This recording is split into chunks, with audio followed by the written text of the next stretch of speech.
May mga kapatid po tayo na magbabahagi ukol po sa hiwaga, mga pagpapala na nakamit po mula po ng makatungo sa dakong ito na simula po na makilala ang buhay ng Diyos sa pamamagitan po ng Banal na Espiritu sa katauhan na mahal na Apo Conching.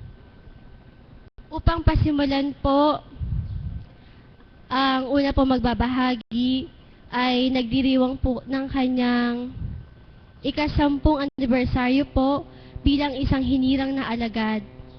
Palakpakan po natin ang buhay na Diyos para sa ating kapatid na Lita Garcia.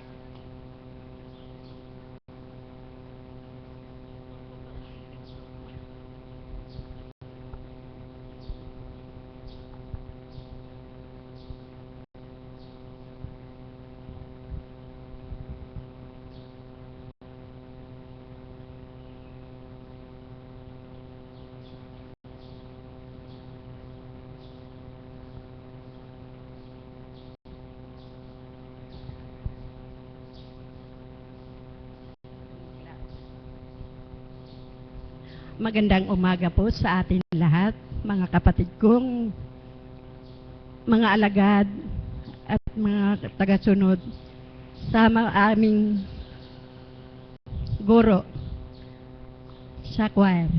Magandang umaga po sa inyo.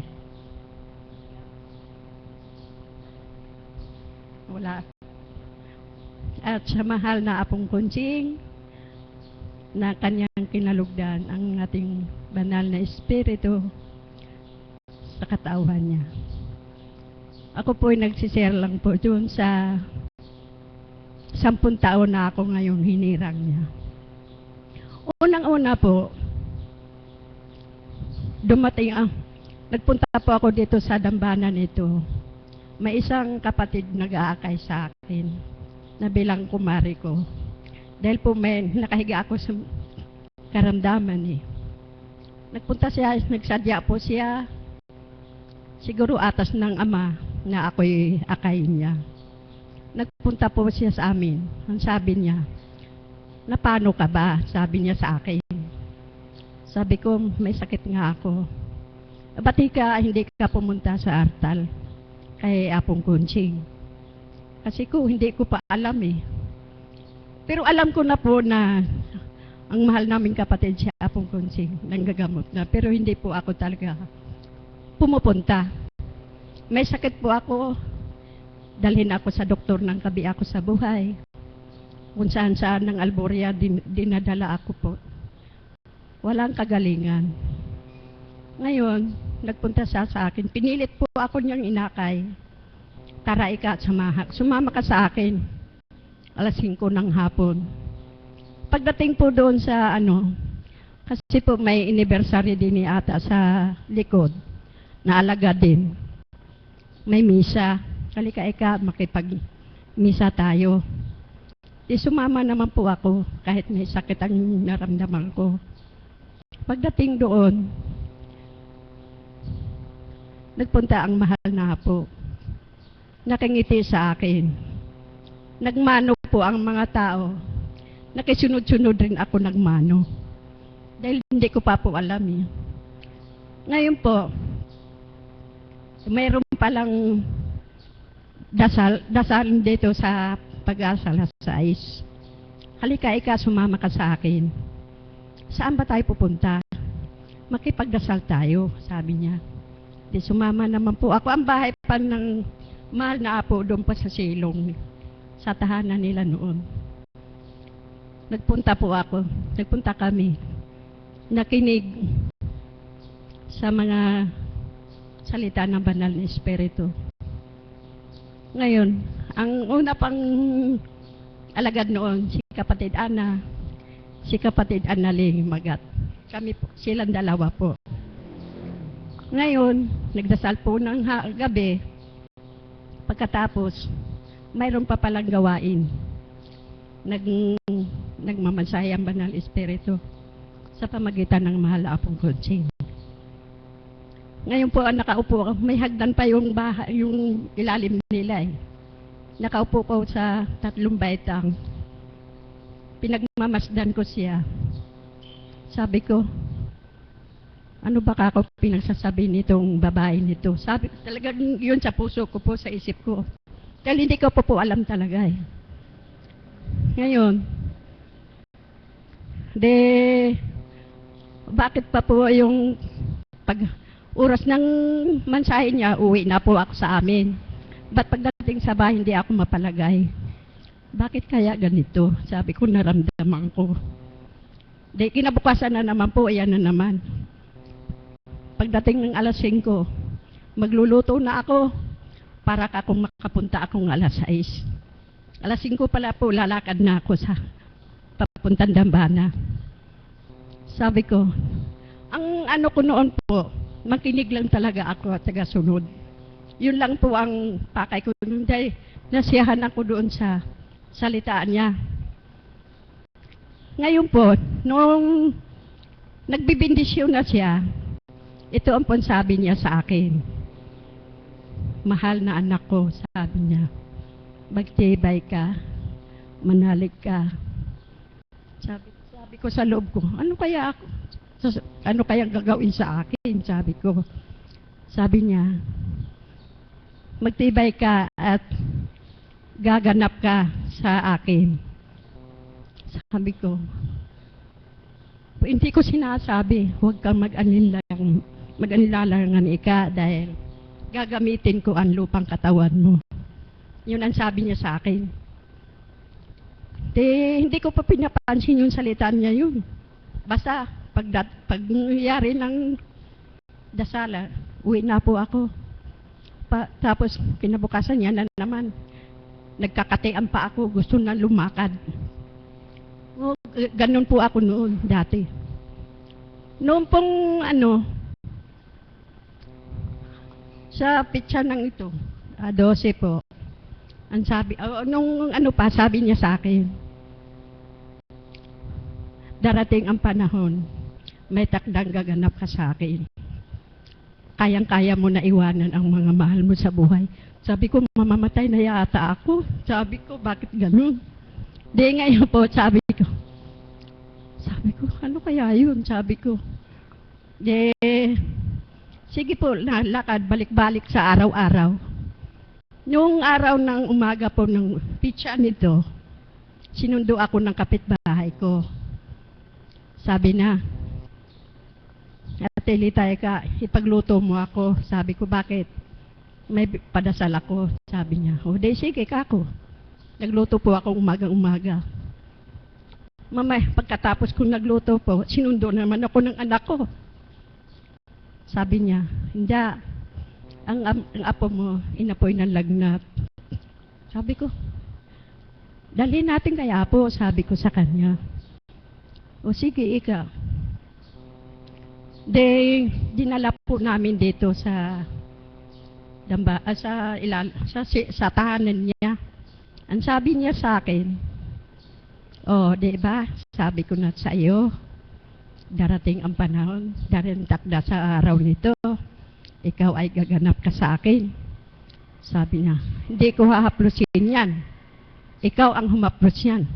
Sabi ko, Apo, hindi, huwag ka mag-alinlangan. Ako ang gagawa. Ako ang gagawa ng paraan sa kamay mo, bibig mo. Ako ang bahala. Sige, haplusin mo. Sabi ko, paano ba ito haplusin? Hindi ako marunong, sabi ko. Pero sa isip ko lang po umaandar yun. Pagdating doon ng hinaplos ko. Paghaplos ko, Diyos anak, Diyos Espiritu Santo, maghari po kayo sa kamay ko sa pamagitan ng banal ng Espiritu sa katauhan ng mahal akong konsing. Din po ang kanyang inaata sa akin. Hinaplos ko. Naligo po ako ng pawis. Huwag ka matakot, sabi niya sa akin. Ikaw na ang gaganap niyan. Hinaplos ko po, umuwi na ako. Mayroon pa isa. Huwag kang mag-alala, mayroon pa kasunod niyan. Kinabukasan po, yun na naman. Inapoy na naman lagnat ng isang apo ko. Sabi ko, paano ba ito? Sabi ko. Dala na naman namin uli. Iba na namang apo yun. Sabi niya, oh, di ba, sabi ko sa iyo, may isa pa. Yun. Sa araw nito, talagang susunod ka na sa akin, tutupad ka na sa akin kagustuhan. Sabi ko, salamat po, Apo. Kayo po ang maghari sa aking mga kamay. Gaganap po ako, pero hindi sa aking pagkatao. Kayo po ang maghari. Ganyan ang sabi ko. Araw-araw po andito na ako, sumusunod na akong tapos pagkagabi uwi na naman ako. Minsan umaga po, hindi ko alam po kung araw ng Huwebes o Bernis.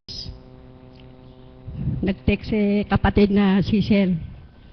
Sabi niya, Inda, pumunta ka na ro dito, sabi ng mahal na apo. Dahil aalis siya, ikaw daw iiwanan. Sabi ko, Diyos ko, ba ano ko yung gagawin? Sabi ko. Oh, sabi nung gabi ako sa buhay, oh, hindi ka pa kumilos. Tinanguan mo yan, sundin mo. Sabi niya sa akin. Sige na po, dito ko na raw ako maligo. Nagayak po 8:00 pa lang, umalis na ako sa bahay. Pagdating dito, nagbibindisyon ang mahal na apo. Bininisyonan ako. Ang sabi niya, kapatid, ikaw ang maiiwan, ikaw ang inaatasan ko. Mayroon ikang isang banyusin mo. Ngayon, ituro ko sa iyo kung paano paraan yung tubig niya. Dahil dati po, naglalaga ng mga dahon-dahon, paligo Taga rito lang po yun. Kaya lang po, nawala na siya. At mayroon po, kasama niyang ali niya. Tapos dinala ko sa banyusan. Banyusan po, maliit pa lang. Sabi ko, halika ka ako. Umalis ng mahal na apo. Niyaya ko na sa banyusan. Sabi ko, halika ka ako. Sabi niya, sumunod po sa akin pagdating doon. Kung anong tinuro ng banal na espiritu sa akin sa pamagitan ng mahal apong konsing. Yun po ang ginawa ko talaga. Sabi niya, pag ng tubig, bindisyonan mo sa pangalan ng Diyos Ama, Diyos Anak, Diyos Espiritu Santo. Pagharian ka. Ngayon po ba, ang kaba ko talagang hindi ko alam. Ngayon pumunta po ako sa banyusan, dinala ko na siya. Pati alin niya, pinaupo namin. Bakit po, pagbuhos ko ng tubig, isa, hindi pa siya kumibo. Sa pangalawa, para pong umuungol na siya. Tapos pangatlo, sumigaw na siya. Ayoko na. Tinapok yung tabo. Sige na, yariin mo na ito. Pero ang kaba ko po talagang takot sa nangyari sa buhay ko.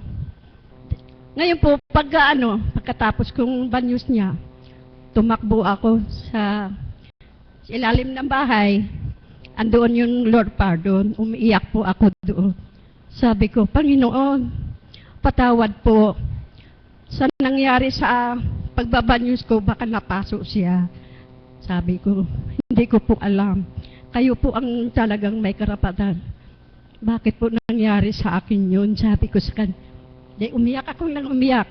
Sabi niya, tumayo ka.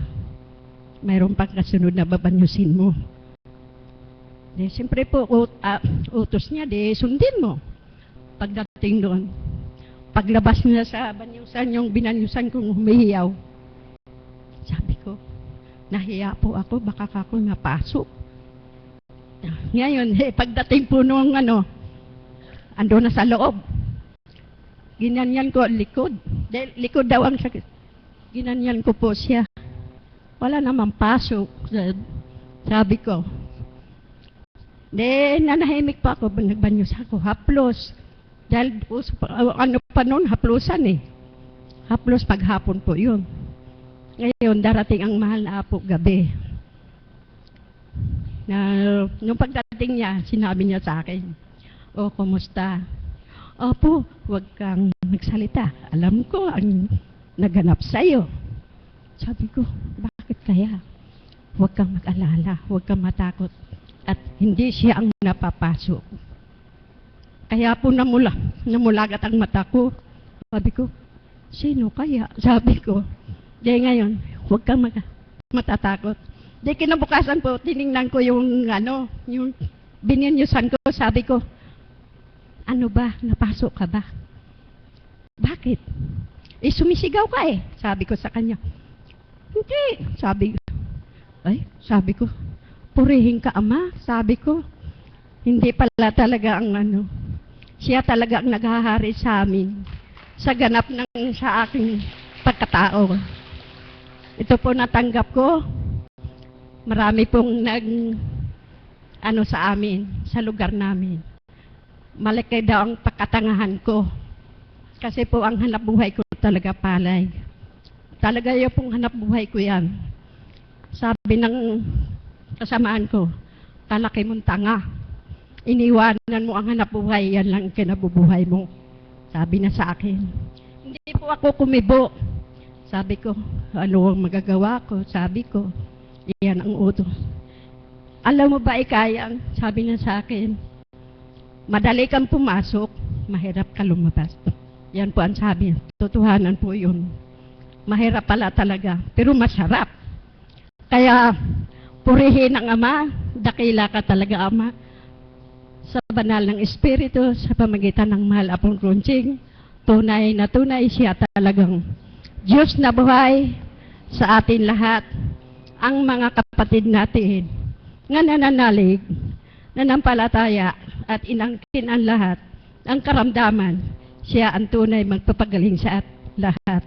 Kaya po, hanggang dito lang po, magandang umaga po sa inyo. Ako'y nanginginig talaga, binigla ako. Maraming salamat po, Inday, sa inyong pagbabahagi and happy 10th anniversary po. Sa araw po na ito, galak po ang puso ko sapagkat bagamat hindi po ako ang bilang facilitator sa araw na ito, subalit tinakda po ng ating Panginoon na ngayon pa po ay kaarawan po ng aking nanay.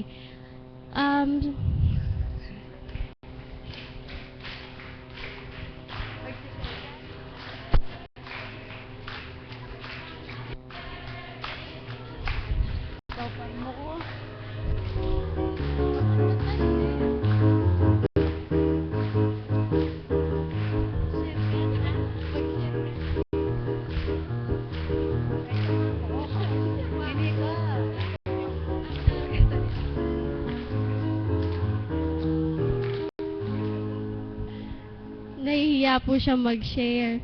Nandiyan na rin po ang mahal na Apo. Subalit, kapahintulutan at kalooban ng Ama na magpasalamat sa mga biyaya at pagpapala na pinagkaloob sa amin. Bagamat, hindi man sa mga material, subalit sa kagalakan, sa kapayapaan, at katiwasayan po ng aming buhay. Papuri po sa Ama, sa Anak, sa Diyos, Espiritu Santo. At sa mga alagad po, at saka sa mga kaps, sa ating kinalugdan na mahal na Apo, nagpapasalamat po ako. Ngayon po, kaarawan ko, galak na galak po ang puso ko. Hindi ko po alam kung paano ko masasambit ito. Hindi ko po akalain na tatayo ako sa harapan nyo sa oras na ito. Subalit po, siguro, oras na para magsalita kahit paano. Nandyan na po ang ating mahal na Apo.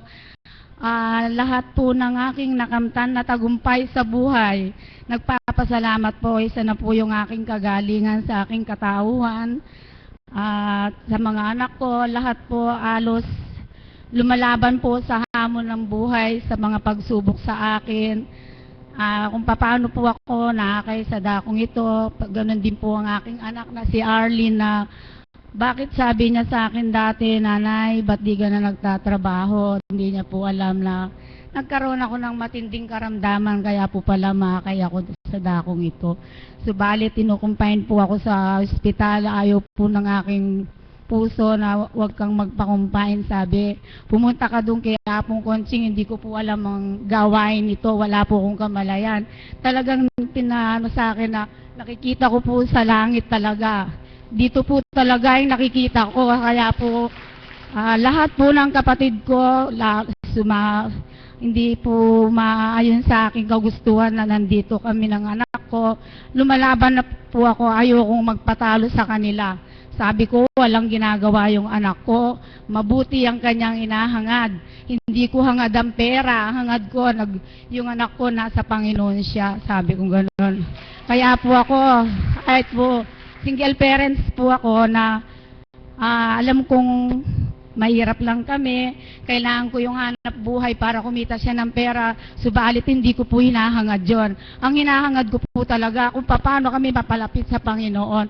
Kaya ako po galak na galak po talaga, halos ipagsigawan ko po talaga, napakabuti ng Ama, napakadakila niya, buhay na buhay nga po siya talaga.